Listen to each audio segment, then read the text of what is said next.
Welcome to Wednesday of Inner Renewal Week. And we first we want to welcome all of those here. And also we especially want to welcome members of our virtual community who are watching online. And thank you all for the many beautiful responses and emails that you sent about joining the week. So we're very happy to have you with us, and someday soon you'll be here with us in person. So just before we start with our prayer and music, we just want to share a few little announcements. Today's class is on what solutions did Master and Swamiji bring particularly for these times. And we're going to be doing it a little bit different. Jyotish and I will switch back and forth. We won't just one person talk and then the next. He'll talk, then I'll talk. And we have to switch it up, make sure you stay awake. Right.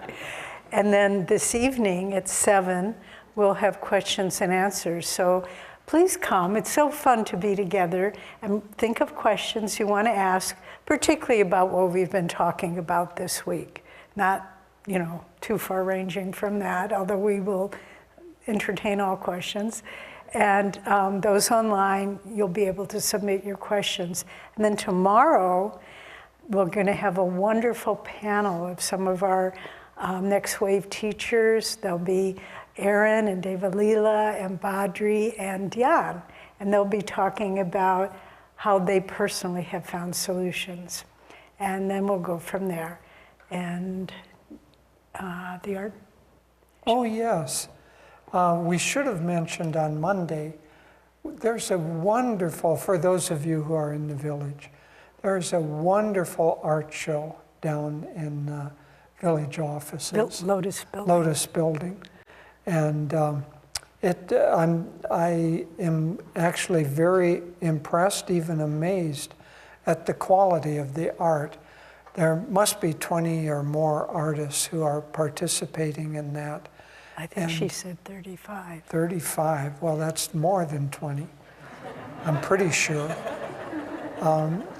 And so if you haven't had a chance to go down and see that, please do. It's really, really worthwhile to see that. And the theme is Divine Mother, so all the paintings are related to that. It's quite lovely. Yeah, and it opened on Valentine's Day as a love offering to Divine Mother. Let's pray together. Heavenly Father, Divine Mother, friend, beloved God, great masters, Jesus Christ, Babaji Krishna, Lahiri Mahashaya, Swami Sri Yukteswar, beloved Guru, Paramhansa Yogananda Ji, saints of all religions, we humbly bow to you all. Bless us with your grace, especially that we may open our hearts and minds to receive thy wisdom and thy love, and help us be channels to bring thy light to everyone we meet and to this entire planet. Om, peace. Amen. And we'd love to have some music. Before they even start, let's give them a hand.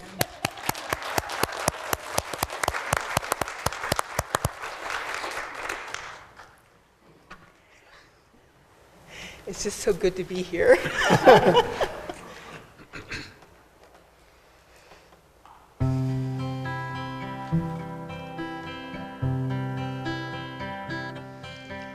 Life is a dream, time like a stream, carries our burdens away. Never despair, joys everywhere, love can befriend you today.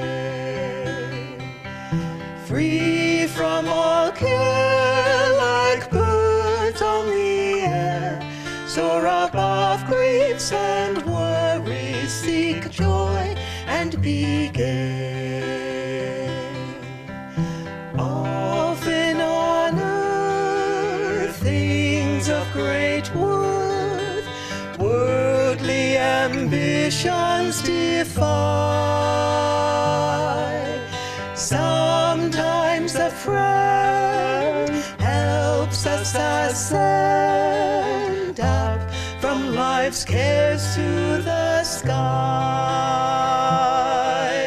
Love is a star, though shining afar. It can guide us and help us toward light to draw nigh. Love is a star, though shining afar. It can guide us and help us toward light to draw nigh.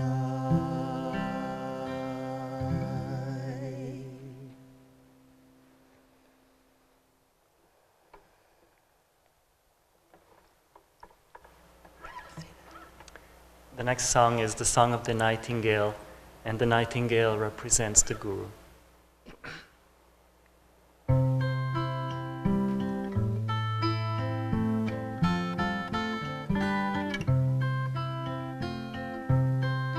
Nightingale, nightingale, sing of joy through the night. Teach my heart to impart everywhere your delight. Sing of moon rays on the rain, sing that love's not in vain. Every grief, every wrong has its ending in song.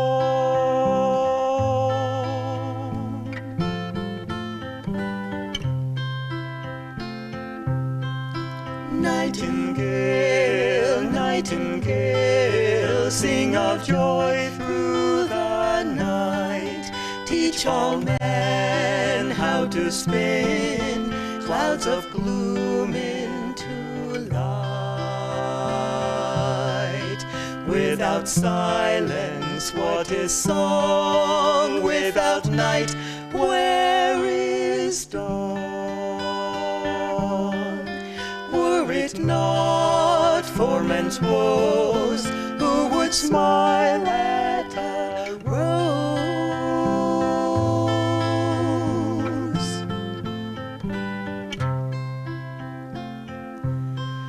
Nightingale, nightingale, sing of joy through the night. Let each tone silence groan, earth and heaven unite. Morning laughter, evening tears, snow and blossoms all fade.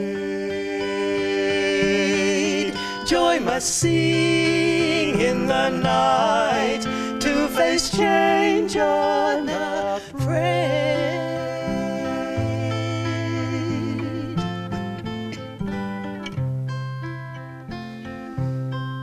Nightingale, nightingale, nightingale.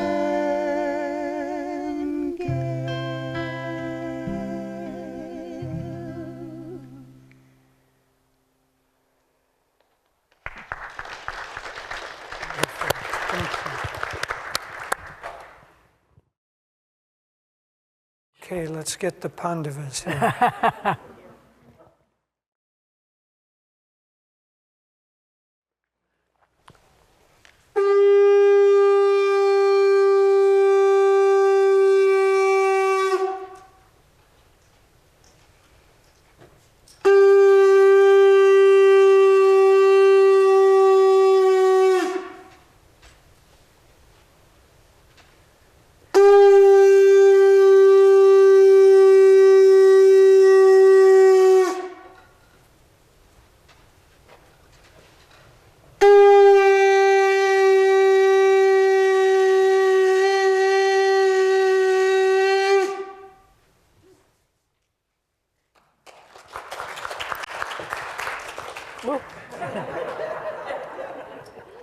I tried to convince Devi that that should be my part for this morning, but she wasn't having it, so. Okay, so today we're talking about what Master and Swami brought in order to help with the upliftment of consciousness. Just to reiterate, the theme for the week really is that only permanent change can take place by changing consciousness. Otherwise, we're just stirring the same pot and hoping that the soup is going to change, and it doesn't work that way. So the upliftment of consciousness is the only way that we're going to meet the challenges of the current times and to find solutions to them. Now, obviously, most people aren't ready for the change of consciousness, and so frankly, we're not talking to most people. We're talking to the people who do want to change their consciousness and to work on that. Because without our individual participation in that, it won't happen. So, as we talked about on Monday with the challenges and solutions for society at large, and then yesterday for us as individuals, today we're going to talk about the particular solutions that Master and Swamiji came in order to help change consciousness. I thought that one of the ways to approach what Master brought would be to take a look at what he stated was his purpose. And it's quite clear, in his Autobiography of a Yogi, at the end of it, he stated the aims and ideals for which he came. And so I'm going to talk about some of those. Just close your eyes for a minute. I'm going to read through them, and then I'm going to group them together. But close your eyes. They're not very long. There are about 10 of them or so. To disseminate among the nations a knowledge of definite scientific techniques for attaining direct personal experience of God. To prove the practical truth in the immortal teachings of Jesus Christ and of the self-realized masters of India. To point out the one highway to God on which all bypaths of religious belief meet, the highway of daily scientific meditation to attain divine communion. To heal and liberate man from his threefold suffering, physical disease, mental inharmonies, and spiritual ignorance. To attain threefold perfect development, body, mind, and soul. To demonstrate the superiority of mind over body, of soul over mind. To further the spiritual, cultural understandings between East and West, and to promote an exchange of their finest distinctive features. To harmonize science and religion through the study of practical realization of the unity of their underlying principles. To spread a spirit of brotherhood among all people, and to aid in establishing in many countries self-sustaining world brotherhood colonies for plain living and high thinking. To overcome evil by good, sorrow by joy, cruelty by kindness, ignorance by wisdom, and to serve mankind as one's larger self. So those were his stated aims and ideals. Kind of grouping them together, the first three represent kind of the spiritual aspect of his work. And he starts out right away by saying that he came to bring techniques by which people can have direct personal experience of God. And that is essential to the whole part of the spiritual path that we're working with. You know, almost all religious, spiritual things keep God at a second hand. And that direct personal experience is, in some cases, not only not sought, but actively denied that it's possible. And without that personal experience, without the actual realization of these great masters, then we wouldn't have the model of knowing that true personal experience of communion with God and feeling the unity with Him is possible.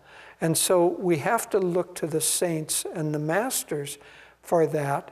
First of all, it allows us to understand that it actually can take place, that it is a reality, and that it has taken place throughout all of known history and all of different cultures and different religions. It's not unique just to India or just to the great saviors who have come, but that, as is taught here, that it is attainable by everyone. And in that experience, that's what we're really looking for. Because, yes, we're talking about changing consciousness, but in what direction and what's the end goal? What's the end game to this all? There's a very interesting book by a Jesuit, ex-Jesuit monk. I've forgotten the name just now. Anyway, his name is John, and he was an American. He ended up, I Was a Monk, thank you, that's the name of it, I Was a Monk. Very, very interesting read. He was an American and a Catholic, and he was brilliant, and he ended up living in Rome, in the Vatican, and he became the primary philosophical teacher to the Jesuit monks who were coming and the priests of the belief system, of that, the doctrine of Catholicism and especially of the Jesuit order. He developed, this was in the 1920s and 30s, he developed tuberculosis. And the cure in those days was to send somebody to Switzerland into the Alps, and they would visit a healing spa, and basically they would sit outside in the cold air, breathing clear, fresh air for months at a time. And so he did that. What it turned out to be, because he was of a religious mind, a spiritual mind, it turned out to be basically a very long and very deep seclusion. And during that time, his consciousness expanded, and he had the experience of what we would know as samadhi. He felt his unity with everyone, with everything. Unfortunately, that personal experience of his ran counter to what he was teaching, that God is other, that God is far, that you have to do these certain practices and certain rituals, and if you do, and only through the intercession of Jesus can you hope to achieve salvation at the end of life. That personal experience ran counter to those doctrines. And he had now the big dilemma of, did he renounce that and renounce the whole past life that he had growing up and developing that, or because he no longer could do that with integrity, or did he go back to it? Well, obviously he chose the former. And he left the Jesuit order. He ended up actually relocating in between Hollywood, or Los Angeles, and 29 Palms. And so he had a little center there, and many movie stars visited him.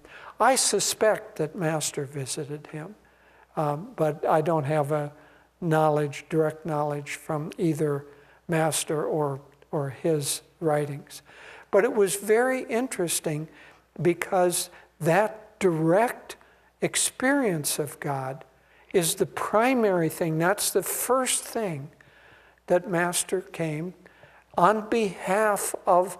Remember, Master wasn't working alone. As Devi read yesterday and as we've been talking, this great line of self-realized avatars that we are a part of and an extension of, they come at the time where there is needed to be world changes, and they bring exactly the changes that are needed for the age in which they come.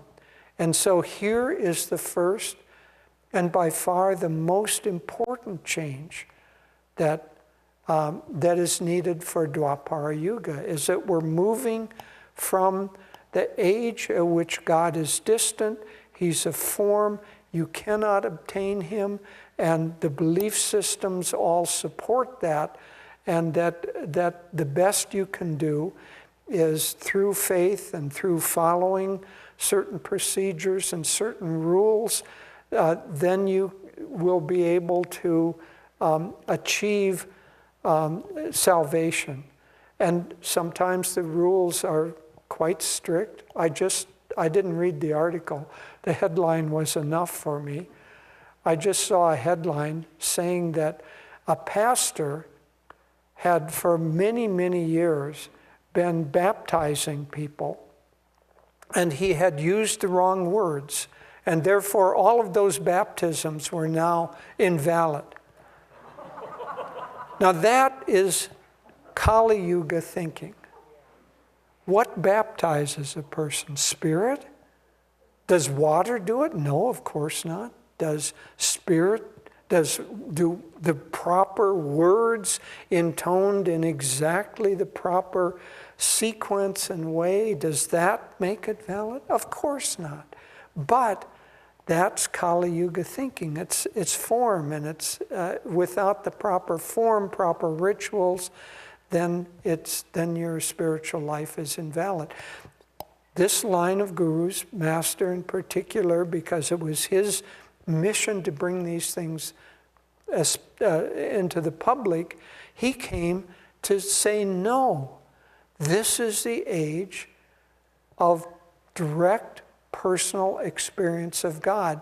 And there are techniques by which you can achieve that. And he brought that into the public. And my goodness, what a powerful, powerful force for change he was in this world. You know, his movement back and forth across the country, and all of the thousands of lectures or hundreds certainly, probably thousands, that he gave, and the classes and the meetings and the events. He would have 3 or 4 events in a single day, and classes 2 or 3 in a day sometimes. And he would not just come once, he would come to a city for 6 weeks and give class after class after class. But after about 8 or 10 years of that, he decided that that was not exactly the best way. There's a beautiful quote. This is actually fun. This is him. I have given my life to serving others with truth. I used to travel and speak before huge audiences, but I know I can better serve all through my writings. Crowds can be drawn, but they do not necessarily come to find God. Rather, they come for a period of spiritual relaxation and inspiration. I am seeking souls who have a real desire for God. So that's you can talk about the direct experience. You can entertain people with talking about it and the stories. But what he was after was the change of consciousness of those who were actually seeking it. And then he also interpreted the Bible, or explained the Bible and explained the Bhagavad Gita to show the essential truth of those. But more than that, he did that in order to show that those are practical teachings. They aren't just something you read and get inspired by, but they're practical teachings by which we can guide our lives. But of course, we have to know what they actually mean in order to do that. And then the third is that he wanted to bring the single meeting point for all religions and all belief systems, which is the daily scientific meditation on God to attain divine communion. So that spiritually was what he was bringing in order to change consciousness. And it's like yeast and bread, only because the day is 12,000 years long, or the lifetime is 12,000 years long, that yeast kind of works very slowly in the loaf of bread. But look what the change is in those three things in just the 100 years since Master came and started his mission here. There is an increasing understanding that the direct experience of God is possible. There is an increasing belief that different paths are speaking the same truths, and that we should be tolerant and accepting of all paths. And there is an increasing practice of daily scientific meditation in order to achieve union with God. So that yeast is growing and growing, but it still has a very long way to go before it's going to achieve what it's meant to in Dwapara Yuga. But that energy is started, and that is the most important thing that Master brought. Then the next grouping, let's say that first grouping is really meant in order to allow us to understand that we can have the direct experience of God and we can get out of Maya. We can rise above. We don't need to really worry about the challenges and solutions to our time. The real solution to the challenges of our time is to get out of time and out of space and into union with God, which is eternal and in the light. So the removal from Maya is the real solution. But that's a long, difficult road for people, and it is not attainable yet on the basis of the world consciousness. And so what Master then brought was how to work within Maya and the healings and how to work with the body, mind, and soul, how to heal the power of the mind, the superiority of the mind over the body, the superiority of the soul over the mind, and so on. How to actually work within Maya. And then finally, he brought the sense of, remember the image I used of the ice flows and all of the little separate things that are breaking up and clashing and fighting with each other. He said, let's unify. Let's bring together East and West. We don't have to argue. Let's bring together science and religion. They're both after truth. Why can't we cooperate? It's still not here yet, but the seed thought is there that these are simply different ways of working. And then finally he said, let's bring a spirit of brotherhood throughout the world, and let's live that. But we'll come to that in the second part. So, Master showed us the way to victory. There's a wonderful article in the Divine Romance called How to Find the Way to Victory. He had been a warrior, as we know, in many lifetimes, and not just a battle-hardened warrior, but he'd been a warrior for change of consciousness. The movements he started as William the Conqueror, as Ferdinand, these were changing consciousness in the time and place where they were. And then he came as a warrior in this life to show us victory. And this is a marvelous quote from Master. And it's very much relevant to what we were talking about yesterday, about if we want to see changes, they have to start with ourselves, and he showed us how to do this. So Master says, there is a way to conquer this world, to conquer nature, and to conquer life with its poverty, disease, wars, and other troubles. This was a talk given in 1939, just on the eve of World War II breaking out. We must learn the way to victory.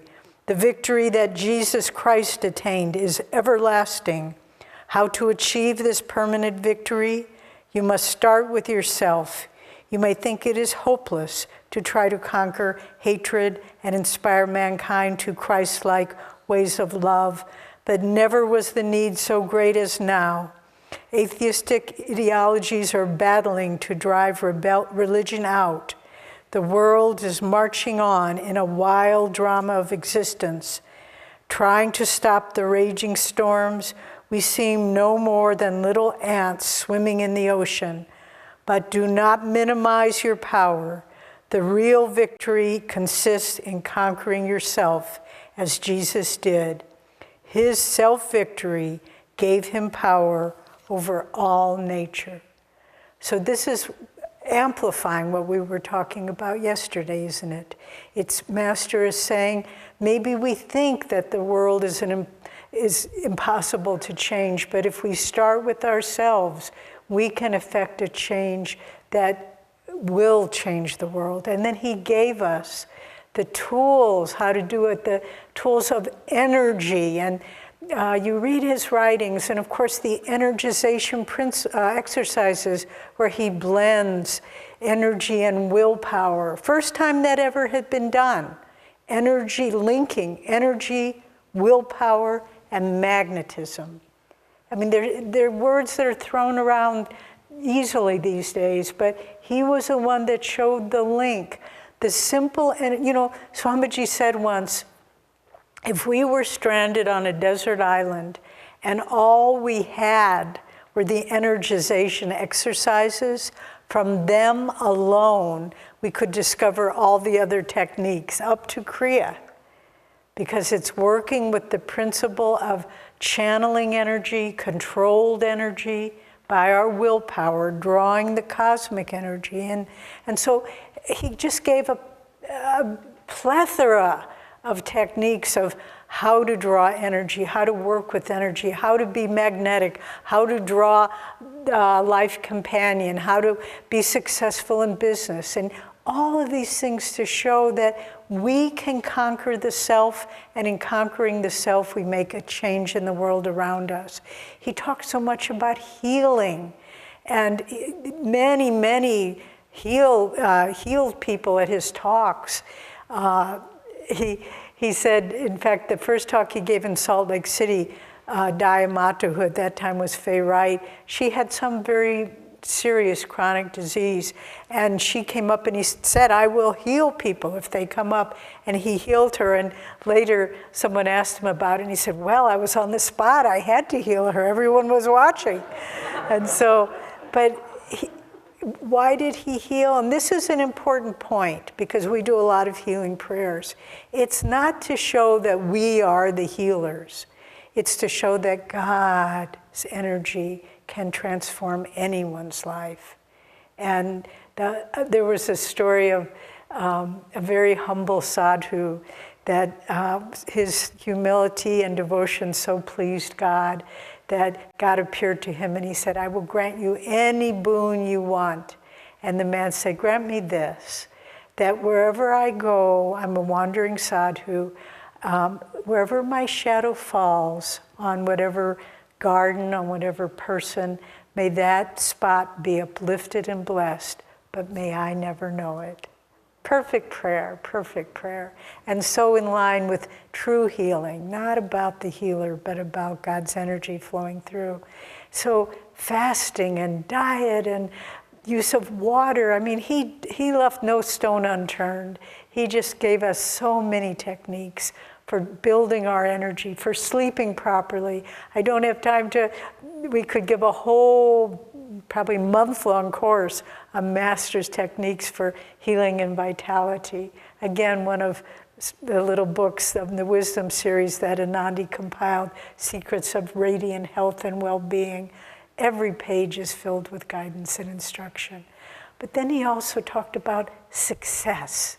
Because remember when he came, let's put it in a time frame, 1920, World War I had just ended, shocking the world with the devastation and destruction.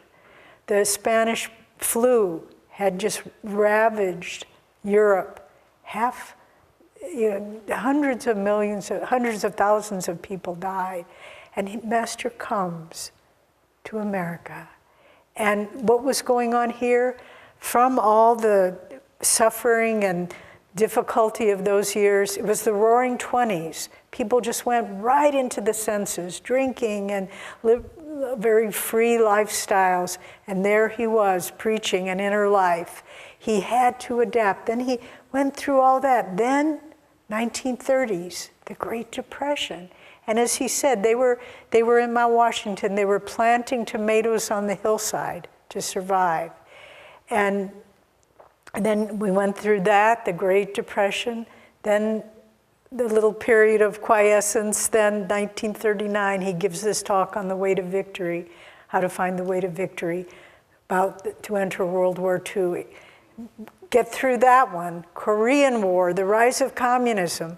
It was not an easy time that he brought teachings about energy and success and positive thinking. He had his work cut out for him, but to convince people that it was possible was a great, great accomplishment. And so success and magnetism, how to draw what you need. And again, not with the thought, oh, I got a parking place. He always used that as an example. But with the thought of, with God's grace, I will get what I need. There's that marvelous story of Master's disciple, Senor Cuaron, who was the head of the meditation group in Mexico City. He was from an upper-class family, moderately wealthy, but he was looking for a job to support his family.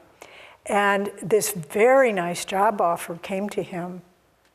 And it was with a successful company, and he was just about to accept it. And he was in the office with the president of this company, and Master appeared behind this man and, no, don't take this job. Senor Cuaron was shocked. He didn't know why, but he was a deep enough disciple that he listened, and he said, I'm sorry, I can't take this job. It was a corrupt business organization. They were trying to hire someone, and he was going to be the fall guy. And the man they hired ended up spending time in prison. And Master saved Senor Cuaron from that.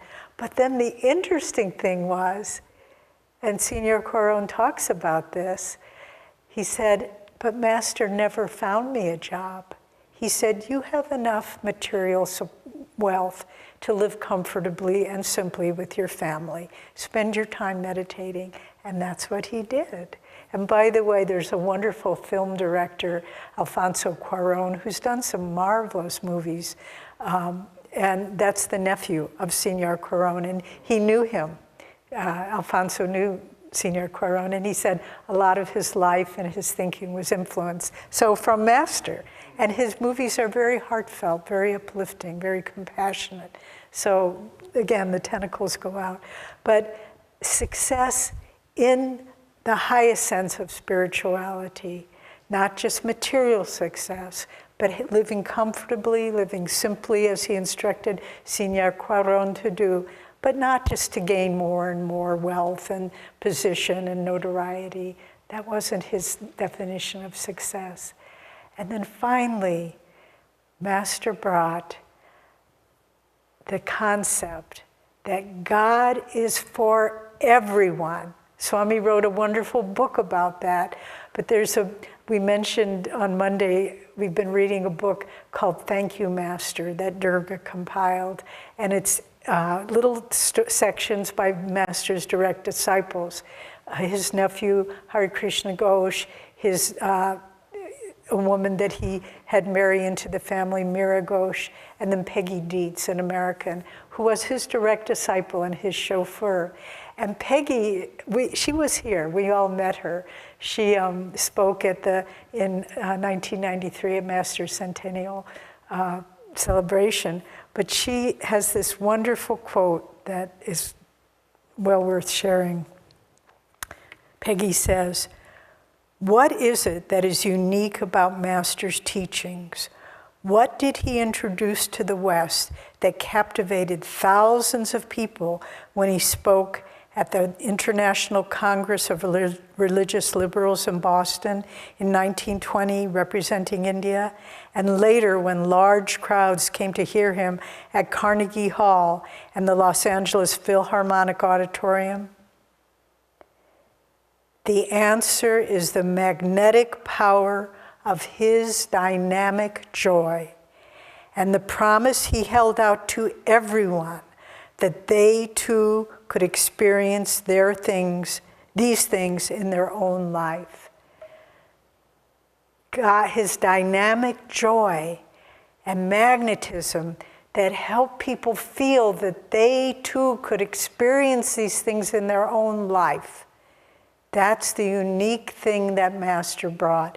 And all the subsidiary things, health and healing and diet and fasting and success and magnetism, they're just little spokes. But the hub of it all is that God is for everyone. And Master's, the unique thing he brought was that dynamic joy that God is for everyone. And it took America by storm. And then, as Jyotish said, then he withdrew from that big public work and he created a center of light. And from that center of light, he drew disciples like Swami Kriyananda to help spread his work in a way that people could understand and live it. And now we'll begin talking about what Swami brought uniquely. In speaking about Swami, I just want to say that it seemed appropriate to wear this vest, which was knit by Seva for me. And so she so loved Swami and was so close to him. It just seemed like, I know that if she were sitting here instead of in the astral plane, she would be beaming with happiness to see me in this. So this is for you, Seva. So, Swami, he brought, honestly, as Devi said, we could talk for months about the specific things that Master brought and the specific things that Swami brought. But we don't have months for this particular class. We have 15 minutes, or I have 15 minutes. So I have to pick and choose. So what were among the unique things that Swami brought and that are going to be are already and will be instrumental in uplifting the consciousness of this world for centuries to come. The first is spiritual community. Remember, I read that in Master's Aims and Ideals. It was very important to him. And Swami said that he came to Master toward the end of Master's life, 1948. And in the lectures that he attended, no matter what the topic, Master almost always broke off and talked about spiritual communities. And we have heard Swami talking about that magnificent garden party in Beverly Hills where Master in a powerful voice said, "Youth must go north, south, east, and west, covering the earth with small world brotherhood colonies based on simple living and high thinking." And that powerful, Swami said it was the most powerful lecture that he had ever heard. And that power of the energy, Master said, this will take place. I have seen it. I've planted this concept in the ether. And so that powerful vibration went out. But of all the disciples of Master, nobody else was interested, really. It was for them kind of spiritual relaxation and inspiration for Master to talk about that. Or, I shouldn't say that, they were deeply dedicated, but it just wasn't their dharma. It was not their karma to do it, but it was Swami's karma, and it was his dharma. He was born to do that. He started doing it when he was a teenager. He tried to get his friends interested in creating a utopia. And they were all for it until they found out he was serious. And then, of course, I didn't want to have anything to do with that. But Swami, when he took that idea, then he made it a reality. And it was not easy. None of these things. One time, Devi and I had been, we had a very difficult first year. Ram was there in Italy. We were up near Lake Como in the hills above that. It was the coldest winter in 100 years in Europe. We were in a summer villa with no heat. And we had we called it the winter of St. Francis. We would tell people to go and take a piece of holy water from the altar. So anyway, it was a very difficult time. Swami had started a work in Italy and he wanted it to continue. And then he had to come back and he had responsibilities here. So through the winter, and then he was finally able to return in springtime. And, we were saying how difficult it was.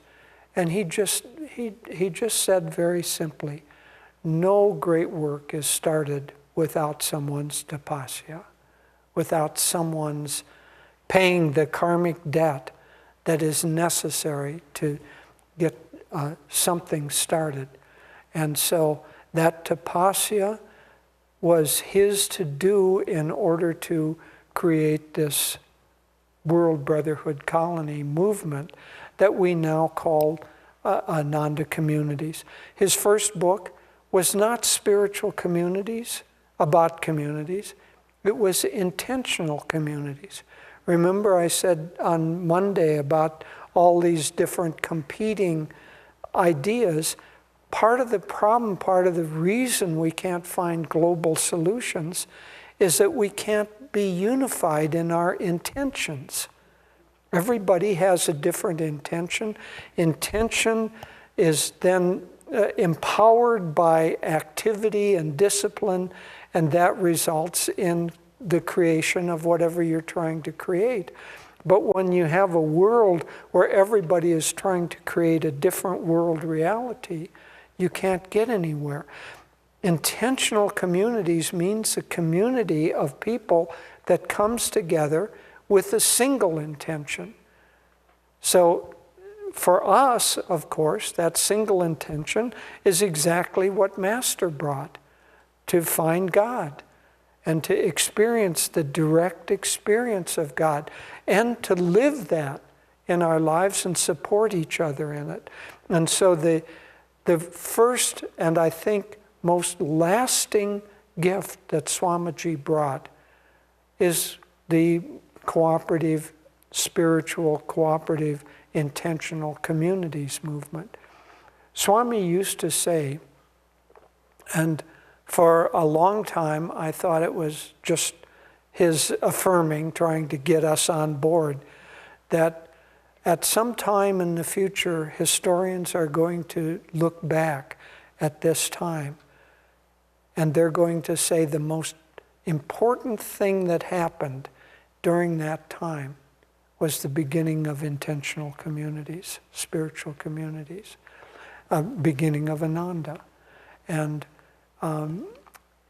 why would that be true?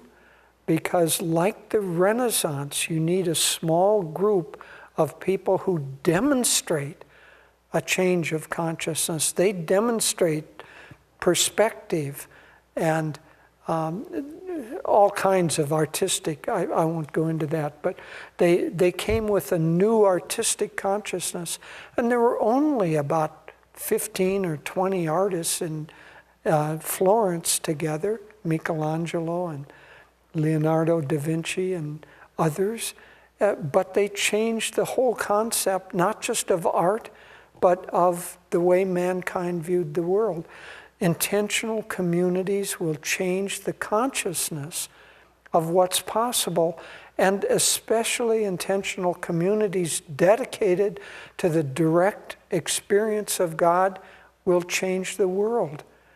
And without a real model of living that way, it just becomes words in a book or a nice philosophy or some concept that was written on water.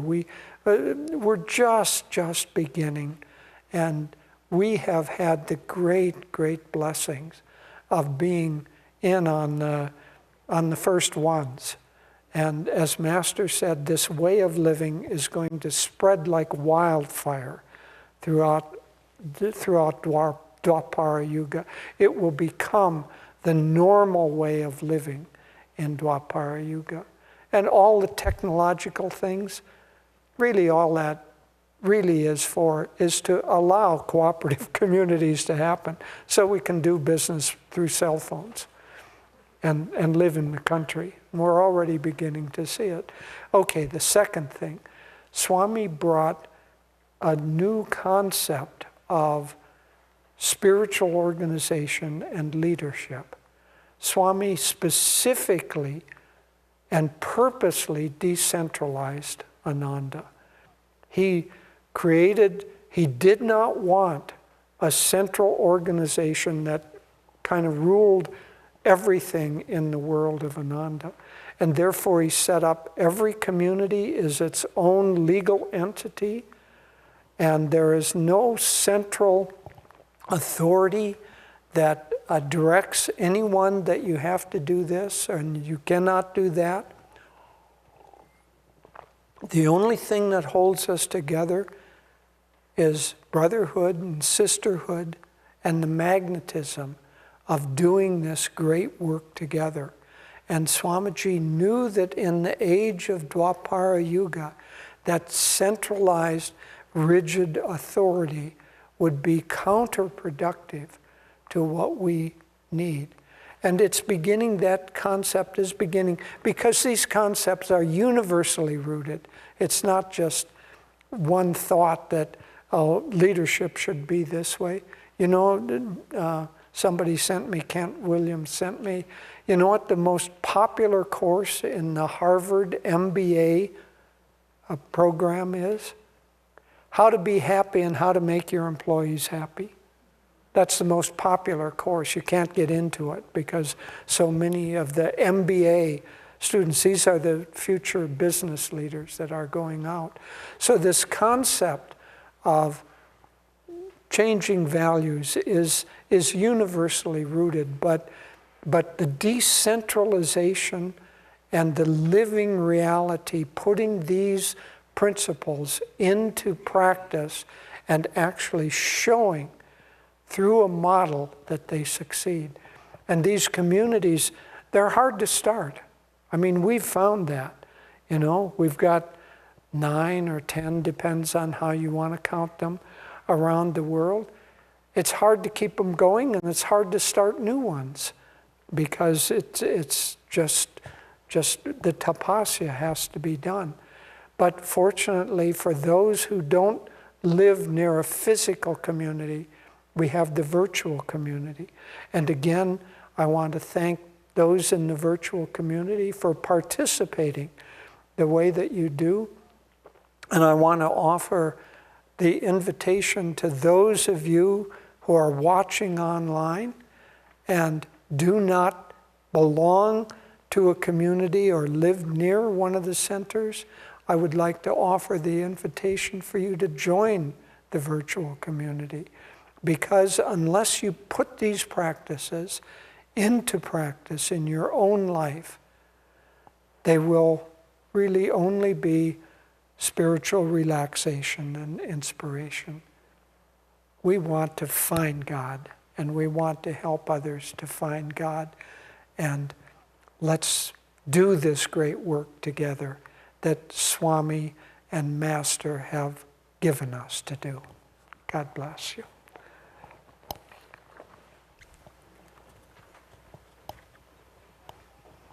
Okay, the last segment of our morning, I'm going to talk about different aspects of what Swamiji brought.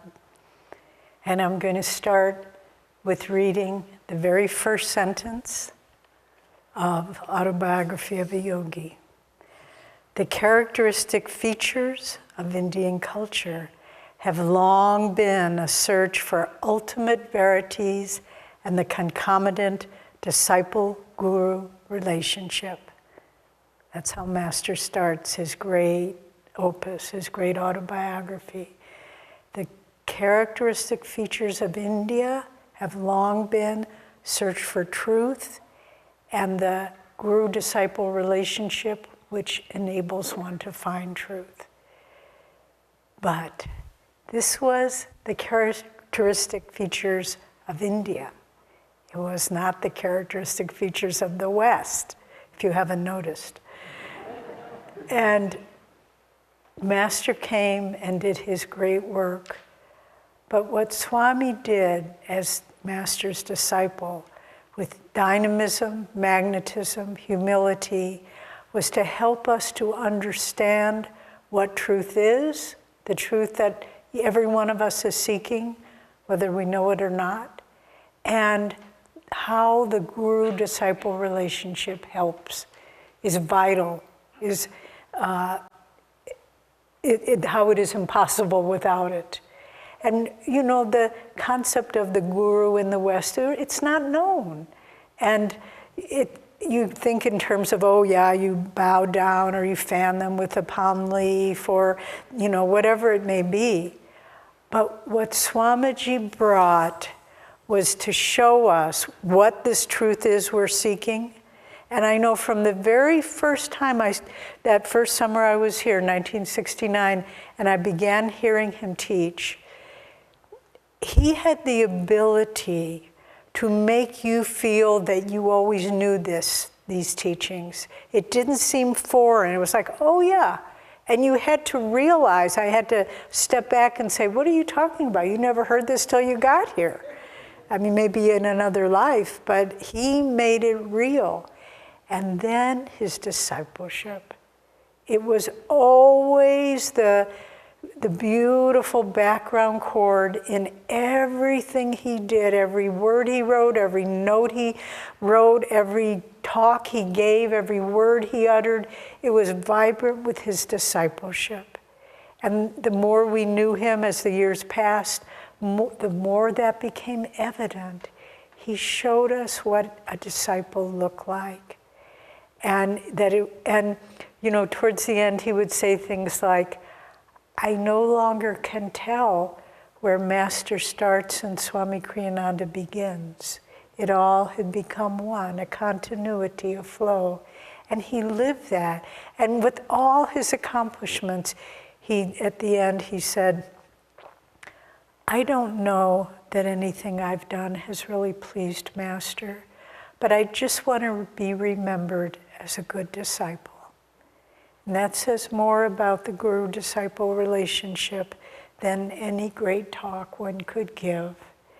And he wrote, one last thing before I read that, he showed the difference between instruction, which you can get from any book, go online, get Kriya, everything, the difference between instruction and inspiration.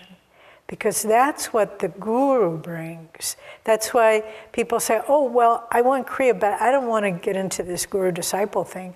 It won't work. You can get the technique in 15 minutes online, but you won't have the inspiration, the flow of grace that comes from the guru. Why was Swami able to create these incredible communities? Because Master didn't give him, this is how you start a community. He said, the blueprints are in the ether. Go find them within yourself. And that's what Swamiji did.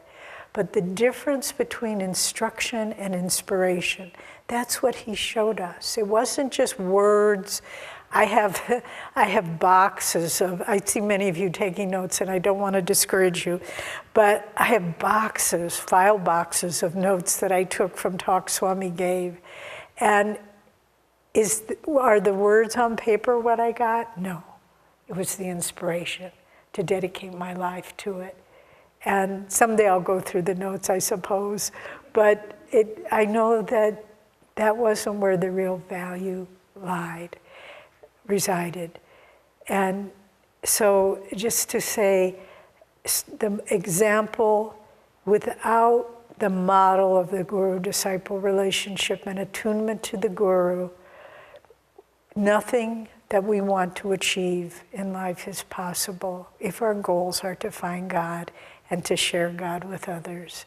We've told you this story, but one time again in Swamiji's later years, we were walking around the lower garden with him. And walking was hard for him by that time. And he very quietly, he said, oh, that's what he meant. And we didn't say anything. And then after a while he said, I was remembering something that Master said to a group of us monks. And he was looking at one monk, but now I realize he was really talking to me. I mean, that happened 50 years earlier. You're still thinking about it. What did Master mean by that? How can I be more in tune with him? And so one of my very favorite things that Swami wrote from Religion in the New Age, in that wonderful little essay, Why I Love My Guru, I'm just going to read a little bit of it. He said, I love my Guru, as he himself wrote about his own Guru, Swami Sri Yukteswar, as the spoken voice of silent God. He was ever, and is now more than ever, my nearest, dearest companion. If I am right, I feel his inner smile. If I am wrong, I feel his inner encouragement to do better. He is on my side in every struggle against delusion. Could anyone be a better, truer friend than that? And that's also what he showed us, that the guru-disciple relationship, it's very personal. Someone asked yesterday, but my guru isn't in the body, how can I get his guidance? And then our singer sang that song this morning, and one word really jumped out at me, one sentence. Love is a star, though shining afar. It can guide us and help us toward light to draw nigh. Doesn't matter if the guru's in the body. His star is always shining, and it will guide us and help us. And that's what Swami showed, the deeply personal and yet at the same time impersonal relationship. One time we were visiting Swami in Assisi, and I was going through a little period where we hadn't seen him for a long time, and I kind of wanted to spend a little time with him, but he was busy, he was giving talks, and but I had a little bit of, when are we going to get time? And he came up to me and he said, Devi, no one is special to me. I'm not even special to myself. And it was like, get more impersonal. I love you. You know I love you. And I knew he loved me. But it was also impersonal. I wasn't special. Nobody was special. And if anyone tries to present themselves, well, I was special and I had that's ego. The soul is one with everything. And then I wanted to read also this very, very interesting, he wrote the essay, and then he wrote an addendum afterwards. And it's very, very important for all of us going into the future to try to understand these subtle thoughts. Several people have told me or have written to say that as I feel toward Master, so they feel toward me. I had a dream last night which may help to clarify that thought. I won't relate the dream itself as it was personal, but I took it as a warning from Master to pass on to all of you. The essential difference between attunement with Master and attunement with me is that Master lives eternally in cosmic consciousness, whereas I am struggling to reach that state. What he channels to us is the infinite Lord himself. That I feel his bliss, is a cause of deep gratitude for myself. But it is very important for everyone to realize that whatever I have to give is not and must not become personal. To the extent that anyone takes it as such, it can only be binding to that person, but also potentially binding to me. Therefore, I plead with you for my own sake, quite as much as yours, see me only as a channel for our Guru. Very important thought as we go into the future, that we understand for Swami's sake. He didn't want his picture on the altar. He didn't want that relationship. And yet our reverence, our devotion, our love for him, that's natural, that's real, that's fine. But what he's saying is, for me to live in the spirit of discipleship that I see as the purest and highest, I need to be only a humble channel for Master. So, to conclude now, I want to share one final point. What did Swami give as a solution to the future? He gave us a vision of the future that we can aspire to manifest. And I want to close with reading a part of Cities of Light. But I want your full attention. So I want you all to stand up first. Inhale, tense the body.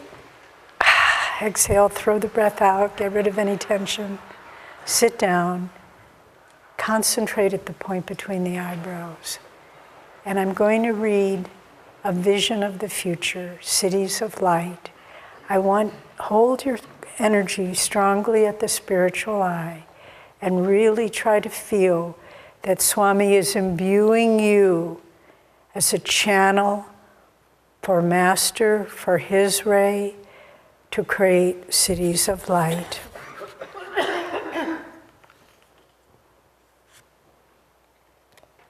Cities of tomorrow. Imagine a city, a beautiful city, such as the city of tomorrow ought to be. Imagine small residential areas within the city, each surrounded by beautiful parkland for its residents' enjoyment. Imagine homes joyfully designed according to their residents' needs, their outlook on life, their tastes, the way they relate to the land around them. Imagine each home, therefore, a conscious home. Imagine beautiful, expansive vistas wherever you feast your eyes, distant hills and valleys, nearby meadows, trees, and flowers. Imagine a city in which the residents really have a say in determining its shape, its growth, its overall philosophy, development, and design. Imagine a community of people who know how to cooperate joyfully together, with kindness in their hearts for one another and for all those whom their lives touch. Imagine a community where the leadership is supportive, not bossy, where the emphasis in leadership is on serving, not ruling. Imagine a city where when someone needs help, everyone freely and lovingly joins in helping him. Imagine a city where human values are given first importance and where the desire for joy and harmony and love are looked upon as needs every bit as practical as material considerations. Imagine a city based on a search for inner crystal clarity of mind and heart, a place where people seek to express that clarity in their work, in their home environment, in the arts, in home building, in teaching, in their lives and their relationships. Imagine a city of light. Here the light source is not material merely, but is sought first in terms of expanded understanding and awareness. Imagine a place where people's hearts are simple, without selfish motive, where the residents sincerely love truth and God and strive to see God equally in all mankind. Well, my friends, we live in such a city. It's only just begun.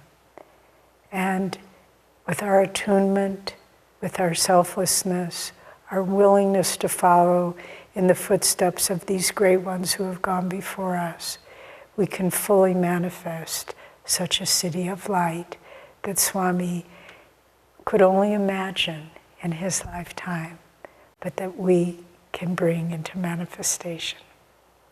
God bless you all. Shama, do you have something? This is from Rihanna. How can we bring Master's light to a situation that is definitely going to be confrontational, like court, for example? Well, we have personal experience in that. We also read what Swami, or Master, said about confrontational situations. We read that yesterday. But essentially, what we should try to do in all confrontational situations is not get caught up in the confrontation, but get focused on bringing the opposite positive energy to that confrontation. So where there's somebody saying, I blame you for doing this, we should be bringing love and not blaming them for blaming us, but counteracting the negativity with positive. And that comes down to every little word that's said, really. If we can begin to train ourselves to stay calm and positive in the force of confrontation, that will do not only more to neutralize and fix that situation, but it will put something out into the ether that will cure further conflicts. But when we react in kind to confrontation, confrontation continues, and then revenge comes in, and you have areas in this world that have been in confrontation for millennia. And all of that could be stopped with the principles of positive consciousness opposing negative consciousness. And also, as I said, and I think most of you know, we were in a 10-year legal battle, and we spent a lot of time in courtrooms and a lot of time in hallways of courtrooms and so forth. And what we did during those times was we just were trying to think of Master, trying to do japa, trying to pray, trying to keep our consciousness uplifted. And again, Swami was just always centered in himself. No matter how much animosity or negativity he was, pushed in his face, he just remained calm and kind to everyone. And I know we always run out of time, but I just had to tell a funny story. And then I don't think we have time for more questions, but tonight we'll have more time for questions. We had the trial had ended, the jury was dismissed, but the judge, there were two judges. This was the judge that was not very dharmic. Judge Garcia was a magnificent man, and he held truth in his courtroom. But this other judge, Stevens, he's retired now, he gave the opposing lawyers an extra half day, even though it was supposed to be over, to bring our accountants on to try to find where we had hidden all the money of Ananda. And, it was like, oh, come on. And so he gave them from 9 till 12. And luckily, none of the accountants are with us anymore, but they did a magnificent job, and they had all the answers, and there was nothing they could find that was, was illegal or improper. And there was 10 minutes, it was 10 to 12. I was sitting next to Latika, and I said, it was going to be over at 12. I said to her, I can't stand one more minute of this. And she leaned over to me and she said, run, Toto, run. And I just ran out of there. And I just I was released.